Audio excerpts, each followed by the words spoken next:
জান্নাতের নদীর মধ্যে পানি থাকবে চার প্রকার। এক প্রকারের পানির নাম হলো ইন্না আ'তাইনাকাল কাউসার। এক প্রকারের পানিটা হলো কাউসারের পানি। ও মায়ের নবী গো, ওই পানি কারা পান করবে? আপনার কাছে জানতে চাই নবী আমার বলে, ওই পানি তারা পান করবে যারা ঈমান এবং নেক আমল কইরা আল্লাহ নবীর মুহাব্বত বুকের মধ্যে ধারণ কইরা ইন্তেকাল করবে। ইন্তেকালের পর আল্লাহ তাআলা তাদেরকে জান্নাতের পানি পান করাবে। দুই নাম্বার একটা পানি আছে, ওই পানিটার নাম হলো শারাবান তাহুরা, পবিত্র পানি। ও আল্লাহ, ওই পবিত্র পানি কারা পান করবে? নবী উত্তর দিয়া দেয়, চার নাম্বার হলো জান্নাতের মধু। ওই জান্নাতের মধু কারা পান করবে জানো? বলে হুজুর কারা? আমাদের সমাজে বন্ধু বান্ধব চলাফেরার পথে দেখবেন একজন একজনকে নরমাল ভাবে গালিগালাজ করে কথা বলে, স্বাভাবিক গালিগালাজ করে কথা বলে, যাও মুখের ফুট, যা তোমকের ফুট, এমন গালিগালাজ করে কথা বলে। এবং দেখবেন ফায়সা কথা বলে, মিথ্যা কথা বলে।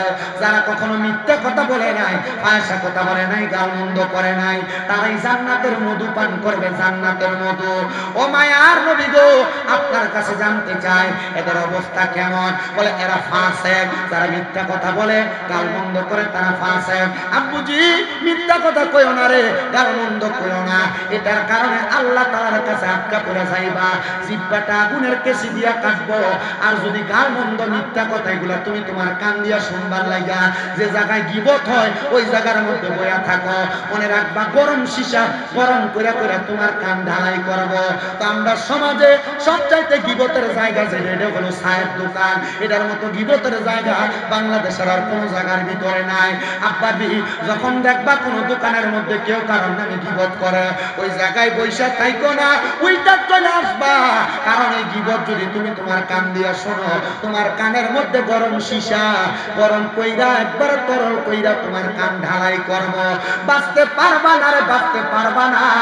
এবার আপনারা বলেন এমন বাজে কাজ, মন্দ কাজ আমরা সবাই ত্যাগ করার দরকার আছে না নাই? সাহাবায়ে কেরাম বলে নবী গো, বুঝতে পারলাম জান্নাতের মধ্যে নদী আছে, কিন্তু নবী ওই জান্নাতে আপনার উম্মতেরা কতদিন থাকবে? ওই জান্নাতে থাকবে খালিদিনা ফিহা আবাদা। কিন্তু আমার আল্লাহ তাআলার ঘোষণা, ওই জান্নাতের মধ্যে থাকবে চিরস্থায়ী বাসিন্দা হইয়া। একটা শব্দ যোগ করে দিছে আবাদা, মানে জান্নাতে যে থাকবে, জান্নাত থেকে বের হতে চাইবে না। আল্লাহ তাআলা কারা? আল্লাহ তাআলার ঘোষণা, রাদিয়াল্লাহু আনহুম ওয়া রাদওয়ান। তারা হইল ওই ব্যক্তি যাদের প্রতি আমার আল্লাহ খুশি, এবং যারা আমার আল্লাহর রাজি খুশি করতে পেরেছে। আমার আল্লাহ যাদের প্রতি রাজি খুশি হয়েছে তারাই হইল সেই ব্যক্তি। আল্লাহ ওই ব্যক্তিগুলা কে গো? আপনি পরিচয় দেন না। আমার আল্লাহ কয়, যালিকা লিমান খাশিয়া রাব্বা। এরা হলো সেই ব্যক্তি যারা আমার আল্লাহর সবচাইতে বেশি ভয় করে। আজরাইল আসার আগে দুইটা ভয়ঙ্কর ফেরেশতার মুখ দেখছি।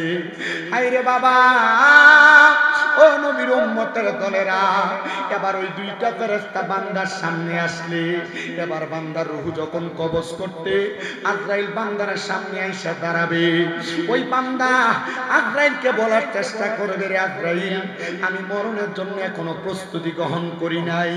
ওই সময় বান্দারে, বান্দার দুই চোয়ালের মাঝখানে বান্দার জিহ্বাটা আটকে যাবে।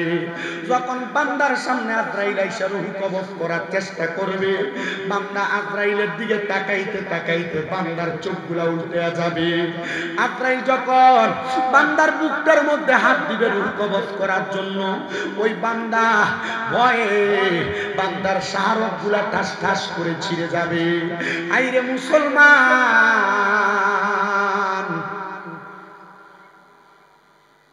তুমি মারা যাওয়ার সময় যদি তোমার এমন অবস্থা হয়, মানুষ তোমারে দেখে দেখে বলবে মনে হয় ঈমান নিয়ে যাইতে পারে না।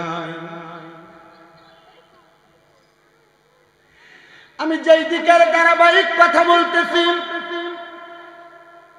আজরাইলে যখন তার রূহটা কবজ করবে রে,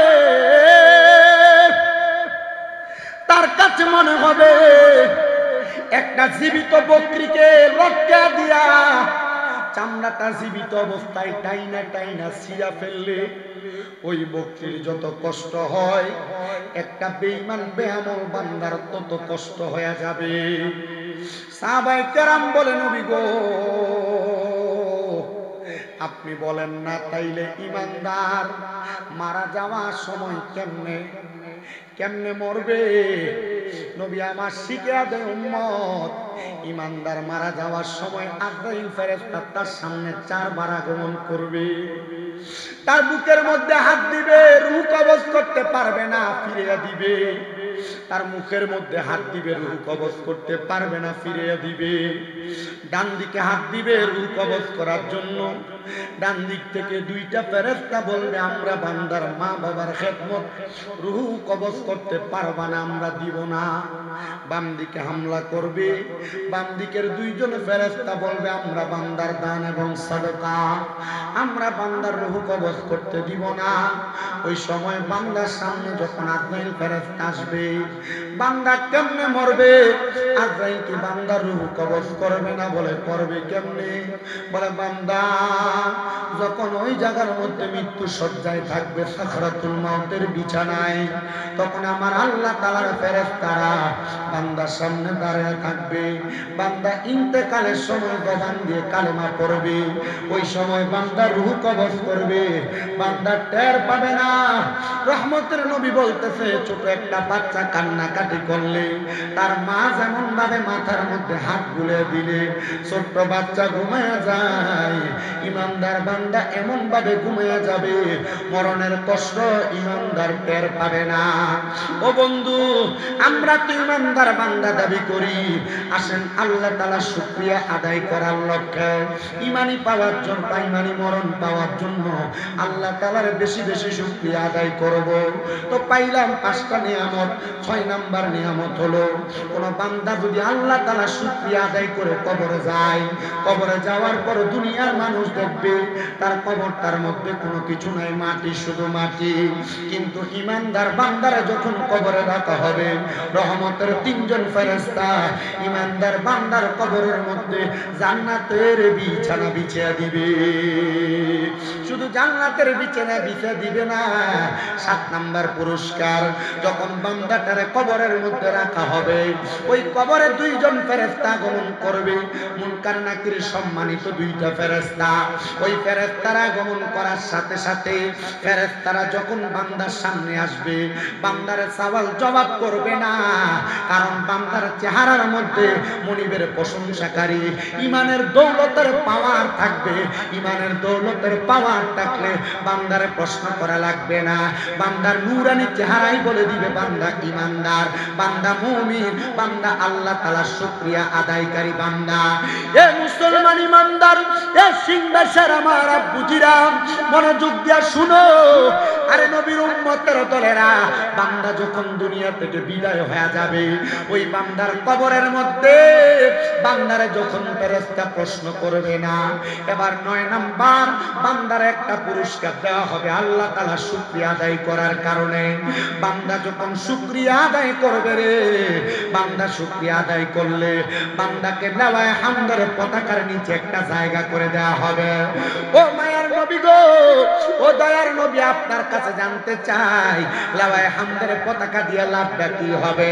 কয়কাল ময়দানে মাশরে মানুষের মাথার 1 বিঘা উপরে যখন সূর্যটা থাকবে, মানুষ যখন গামের সাগরে সাঁতার কাটবে হাশরের ময়দানে, বড় ভয়ঙ্কর ভাবে থাকবে, ওই সময় লাওয়ায়ে হামদের পতাকার নিচে যারা থাকবে তারা বড় শান্তিতে থাকবে, বড় প্রশান্তিতে থাকবে। আর 10 নাম্বার পুরস্কার, আল্লাহ তাআলা শুকরিয়া আদায় করলে বান্দা যখন ফুলসেরাতের কিনারায় যাবে, বান্দা বিসমিল্লাহ বলে তার কদমটা রাখবে, আলহামদুলিল্লাহ বলার সাথে সাথে বান্দা দেখবে চোখের পলকে বান্দা ফুলসেরাতটা পাড়ি দিয়ে ফেলেছে। এবার বলেন, যেই কঠিন মুসিবতের 10টা পুরস্কার আল্লাহ তাআলা দান করবে, আমরা সবাই আল্লাহ তাআলার শুকরিয়া আদায় করে ওই আল্লাহর 10টা পুরস্কার আমরা অর্জন করতে চাই কি চাই না? আল্লাহ তাআলার ঘোষণা, যারা জান্নাতি যারা দুজকি তারা একরকম নয়। আল্লাহ কেন একরকম নয়? আল্লাহ তাআলা বলতেছেন আসহাবুল জান্নাতি হুমুল ফাইজুন, যারা জান্নাতি তারা হইল সফল কাম। এবার বলেন জান্নাতি এবং জাহান্নামীরা একরকম না। জান্নাতীরা যদি সফল কাম হয়, আমরা সবাই জান্নাতীদের কাতারে থাকতে চাই কি চাই না? কারা কারা জান্নাতীদের কাতারে থাকতে চান? ডান হাত তোলেন। আল্লাহ সবাইরে কবুল করুক, আমিন কোন। হাত তোলে না, দেখছো? জান্নাতীদের কাতারে থাকতে চাই কি চাই না? হাত নামান, আল্লাহ সবাইরে কবুল করেন কোন, আমিন।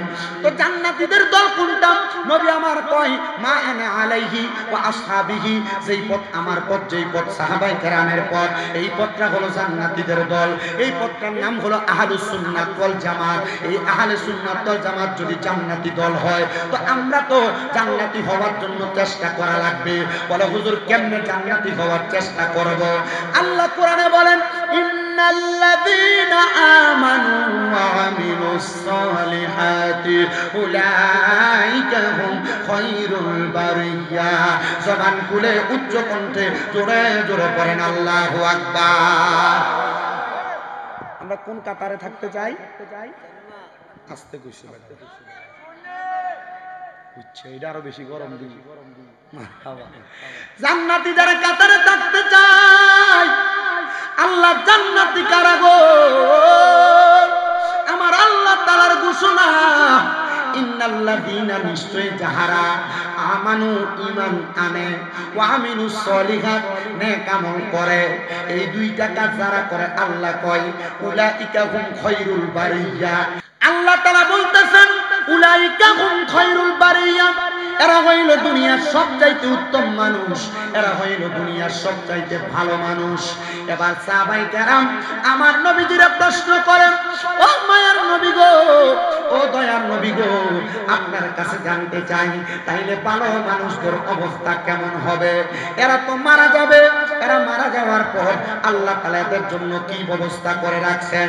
আমার নবী আল্লাহ তাআলার কোরআনুল কারীমের আয়াত তেলাওয়াত করে শোনায়া দিতেছে, জাযাউহুম ইনদা রাব্বিহিম জান্নাতু আদনিন তাজরি মিন তাহতিহাল আনহার, আল আনহারু খালিদিনা ফিহা আবাদা রাদিয়াল্লাহু আনহুম ওয়া রাদু আন, যালিকা লিমান খাশিয়া রাব্বাহ।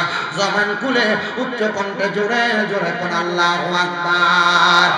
আমার আল্লাহ তাআলার ঘোষণা, যারা ঈমান আনে এবং নেক আমল করে এদের ঠিকানা হলো আমি আল্লাহ তাআলা তাদেরকে পুরস্কার প্রদান করব। জাযাউহুম ইনদা রাব্বিহিম, আমি আল্লাহ তাদেরকে কি পুরস্কার দিব শুনে নাও দুনিয়ার মুসলমানেরা। ওই পুরস্কারের নাম হলো জান্নাতু আদনিন, পুরস্কারের নাম জান্নাতুল আদন। জোরে জোরে কোন সুবহানাল্লাহ। ওই জান্নাতুল আদন শুধু দিবে না, সাহাবায়ে কেরাম প্রশ্ন করেছিলেন ইয়া রাসূলুল্লাহ জান্নাতুল আদনটা দেখতে কেমন? নবী আমার কয় তাজরি মিন তাহতিহাল আনহার। আল্লাহর কোরআন থেকে ওই জান্নাত এত সুন্দর, এত সুন্দর, ওই জান্নাতের নিচে দিয়ে একটা নদী প্রবাহিত হয়, নদী। মায়ার নবী গো, ওই নদীটা কি দুনিয়ার সাধারণ নদীর মতো? কয় না রে না, ওই নদীটা হলো জান্নাতের রজব নদী। ওই নদীর মধ্যে আমার আল্লাহ তাআলা 4 প্রকারের নূরানি পানির ব্যবস্থা করে রাখছে। ওই নদীতে 4 প্রকারের পানি থাকবে। ও মুসলমান, বরকতওয়ালা 4 প্রকারের পানি আমরা সবাই তো পান করতে চাই। তো যে ব্যক্তি আল্লাহর ভয় করে, এই ব্যক্তি কোনোদিন পরের হক খায় না, মিশা কয় না, মন্দ কথা কয় না, জমি দখল করে না, সুদও খায় না, ঘুষও খায় না। এবার কোন আল্লাহর ভয় করি না, কোনোদিন সুদ খায়নি? আসেনি আপনার এলাকায়? সুদ করে আছে? আমরা সমাজের মানুষের সুদ করে ধরে নিয়ে মসজিদের সভাপতি বানাই। আমরা সমাজের মানুষের ঘুষ সুদ কুটিরে ধরে নিয়ে মসজিদের সেক্রেটারি বানাই। এলাকার সর্দার মাতাব্বরীর দায়িত্ব নিয়ে হারাম করতে দেয়। আমার বুঝে আসে না রে। তিরমিজি শরীফের 2211 নম্বর হাদিস পড়ে দেখলাম নবী আমার 15 শ্রেণীর মানুষের কথা বলছে। এর মধ্যে 8 নাম্বার যে মানুষের কথা কইছে, নবী কয় কিয়ামতের আগে তোমরা দেখবা এলাকার মানুষ নিকৃষ্ট ব্যক্তিদেরকে সম্মানের জায়গায় নিয়ে বসাইব, নিকৃষ্ট ব্যক্তিদেরকে নেতৃত্বের জায়গায় নিয়ে বসাইব। এরা সম্মান পাওয়ার যোগ্য না, তবুও তারা নেতৃত্বগিরি দেখাইব। আব্বাজি তাকে দেখবা সমাজের দিকে এমন কাজ চলতেছে। আবার এমন অনেক অবস্থা আছে দেখবা মানুষ ডরে ডরে মানুষকে সালাম দিব। দেখবা সামনে দিয়া সালাম দেয়, পিছন দিয়া গোলামের ভূতকে গালি দেয়।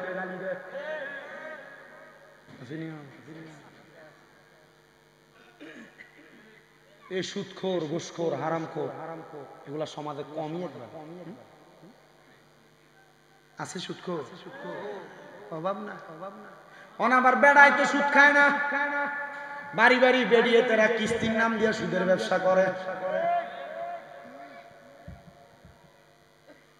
ও আব্বু শুধু বেরিয়ে সুদের ব্যবসা করে না, এলাকায় মানুষ সুদখোর কইব লাগে, এলাকাতে সুদের টিহা চালে না। ক্ষেত পাথরের জায়গা জমি বেচা ব্যাংকে নিয়ে এককালীন 10-20 লাখ টাকা রাখে, নাম দিছে এফডিআর। 10-20 লাখ টাকা রাখা 10 বছর পরে ডাবল তোলে। এমন ন্যাশনাল সুদখোর বাংলাদেশে আছে না? আরেকটা সুদ আপনার বউ আপনার ফার্ম দিয়া খাবে। হুজুর এটা কোনটা? এটা হইলো আপনার বউ দেখবেন মাঝে মাঝে আপনার কয় তুমি যে যা কামাই করো সব খরচ করে লাও, আমরা জীবুতের ভবিষ্যৎ কি? তুমি একটা ডিপিএস করবেন। কি ডি আর কয় না কেউ, কারণ তলে তলে অনেকেই করে রাখছে। ডিপিএস করো, এটা কইরা তোমার আরেকটা সুদের সাথে জড়িত। আব্বা আব্বা আব্বা এটাও সুদ, এমন না ঘুরাইয়া আসেনি। আচ্ছা আব্বা এই সুদ যারা খায়, ঘুষ যারা খায়, পরের হক মাইরা যারা খায়, আচ্ছা এরা কি বুঝে না? এরা কি আসলে বুঝে না এটা যে গুনার কাম? বুঝে আসলে বুঝে। আমার নিজের এলাকার এক সুদখোরের কাহিনী বিচারেছে আমার কাছে। আমার আয়া কবে কি তো কাকা বিপদে পড়ে একবার সুদে টিয়া লইছিলাম রে 5 লাখ, প্রতি লাখে বছরে 30,000। কমা তাহলে তো 1 বছরে 5 লাখে সুদে 1.5 লাখ। তো হ কাকা কারণ সুদে আসলে যত বছর গেছে 12.5 লাখ। কাকা চিন্তা করলাম আরো 1 বছর যদি যায় তাহলে এটা কত হইব? 15 লাখ হইতো না? 15 লাখ। কাকা পরে এই চিন্তা করে আমার বাপের দিনে বিড়াটা বেচা লইছি। আমি বললাম তোর বাপের দিন না বিড়া বেচা যার থেকে টিয়া লইছি তারা দেখ পেলাম ও সুদের উপরে তো টিয়া নিছিলাম 5 লাখ, টিয়া হয়েছে 12.5 লাখ। 2.5 লাখ টিয়া কম নেই, তোর 10 লাখ টিয়া দিচ্ছি তো ডাবল পাইবি। আমার উত্তর দিছে তুই যে তোর থেকে যদি আমি 2.5 লাখ টিয়া কম নেই, আল্লাহ কি কবরে গেলে বাড়ি দুইটা আমার কমাই দিবে?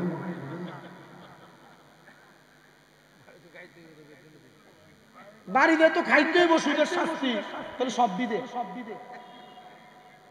তার মানে জান নয় খায়। আর আল্লাহর নবীর ঘোষণা, যে ব্যক্তি গুনারে গুনাহ জান্না করে এক কুফরি করে। কি করে? কথা কয় না। যে ব্যক্তি গুনারে গুনাহ জান্না গুনার কাম আবার করে কি করে? কুফরি করে। তো কুফরি যারা করে এরা কি কাফের? তো কাফেরের ঠিকানা কোথায়? কথা কয় না। তা কাফেরের ঠিকানা কোথায়? আল্লাহ এবার আগের আয়াতে সূরা বাইয়ানার শেষের দিকে 3 নম্বর আয়াত আল্লাহ কয় ইন্নাল্লাযীনা কাফারু মিন আহলিল কিতাবি ওয়াল মুশরিকিনা ফি নারি জাহান্নাম খালিদিনা ফিহা উলাইকা হুম শাররুল বারিয়া। নাউযুবিল্লাহ। জোরে আমার আল্লাহ তাআলার ঘোষণার বান্দা, এ বান্দা যারা কুফরি করে, আহলে কিতাবের অন্তর্ভুক্ত এবং মুশরিক শিরিক করে, ওই বান্দাদের ঠিকানা হলো বান্দারা জাহান্নামের বাসিন্দা। এই জন্য বান্দা বড় সাবধান হয়ে যাও, আমার আল্লাহরে রাজি খুশি করার জন্য কাজ করো। ও আল্লাহ তুমি কেমনে রাজি গো, তুমি কেমনে খুশি গো?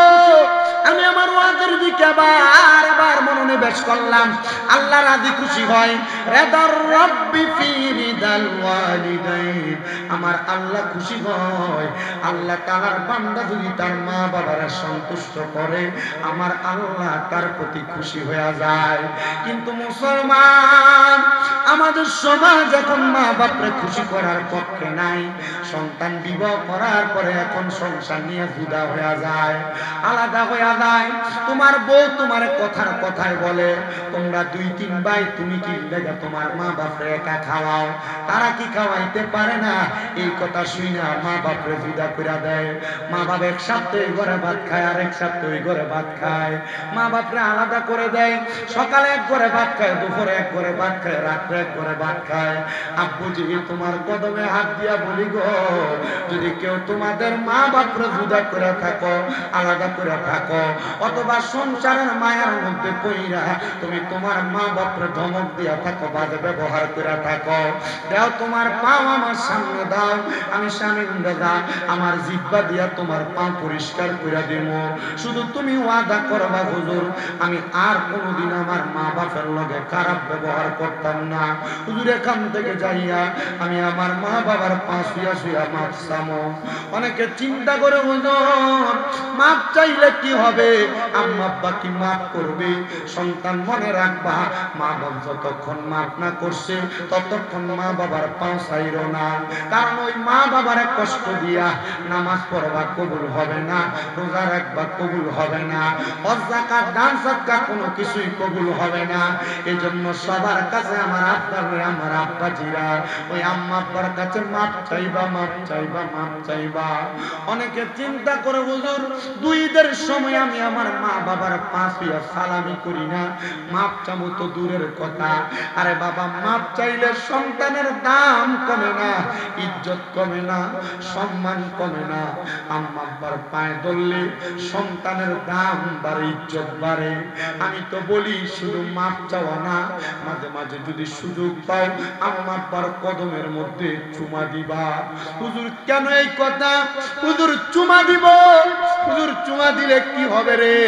আমি মাদ্রাসায় যখন পড়ি, ক্লাস 9 ক্লাস 6-7 এ পড়া অবস্থায় ওয়াজে শুধু শুনছিলাম, আম্মা আব্বার কদমের কাছে ছোট হইলে আল্লাহ তার জগৎ বিখ্যাত বানায়া দেয়।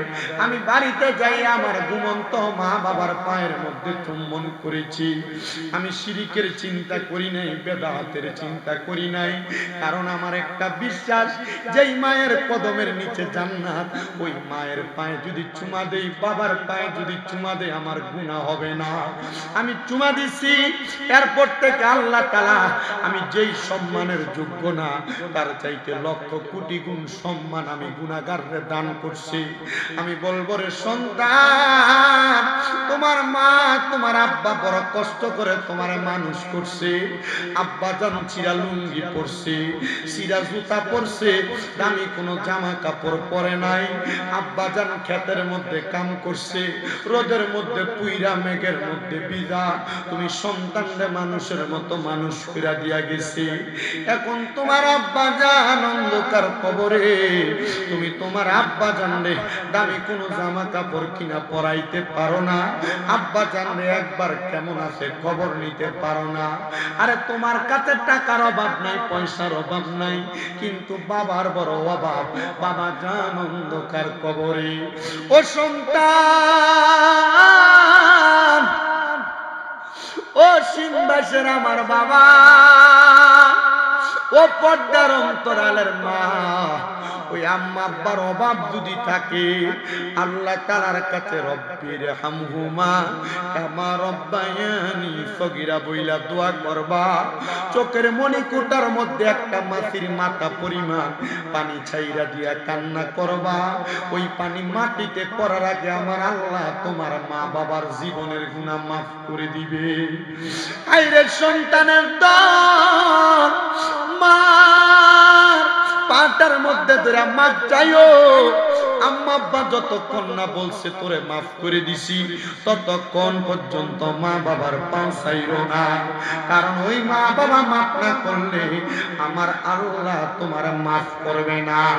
অনেকে চিন্তা করে, হুজুর যাদের বাড়িতে বাবা আছে তারা বাড়িতে যাইয়া বাবার পায়ে ধরে মাপ চাইবো।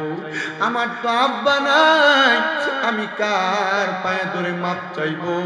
হুজুর যাদের বাড়িতে মা আছে তারা বাড়িতে যাইয়া মার পায়ে ধরে মাপ চাইবো। আমার তো মা নাই, আমি কার পায়ে ধরে মাপ চাইবো? ও সন্তান, ওই মা যদি অন্ধকার কবরে থাকে, আব্বা যদি অন্ধকার কবরে থাকে, মাপ চাওয়ার কোনো সুযোগ যদি তোমার না থাকে, আমি তোমার কাছে করজোরে আবদার করব, আম্মা আব্বার জন্য বেশি বেশি করে দোয়া করবা। বলে হুজুর মা বাপ মইরা গেছে শেষ, দোয়া করতাম কেন? আল্লাহর নবীর একজন সাহাবী প্রশ্ন করে, ইদি জা মিন বানি সালামাতা, বনু সালমা গোত্রের একজন লোক আইসা নবীরে প্রশ্ন করে, ফাকালা ইয়া রাসূলুল্লাহি, ইয়া রাসূলুল্লাহ আপনার কাছে জানতে চাই, হাল বাকিয়া মিন বিররি আবওয়াইয়া শাইউন আবার রুহুমা বিহি বাদা মাউতিহিমা। নবী গো আপনি বলেন না আমাদের মা বাবার ইন্তেকালের পরে আমাদের কোনো দায়িত্ব আছে কিনা? আমার নবী কয় হ্যাঁ দায়িত্ব আছে।